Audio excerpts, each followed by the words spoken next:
बंधूंनो, सध्या लहान पिलांची जास्त काळजी घ्या बरं का. सध्या वातावरण चेंज होतं आहे, दुपारी अति ऊन आणि संध्याकाळी थंडी आहे मित्रांनो.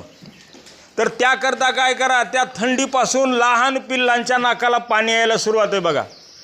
तर ते जर तुम्ही दुर्लक्षित केलं तर त्याचं जास्त प्रमाण होऊन निमोनियामध्ये रूपांतर होतं मित्रांनो. त्याकरता काय करा, प्रत्येक असणाऱ्या शेळी पालकानं हे दिव्यधारा नावाची एक बाटली आहे बघा, दिव्या फार्मसीची बाटली आहे.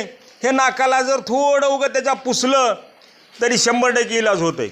आणि हे जर नसेल, समजा एखाद्या माझ्या बंधूकडं नसेल, तर विक्स असते का नाही, ते विक्स कपड्याला लावून त्यानं त्याचे फक्त नाक पुसा आणि त्याचं पाणी पुसा.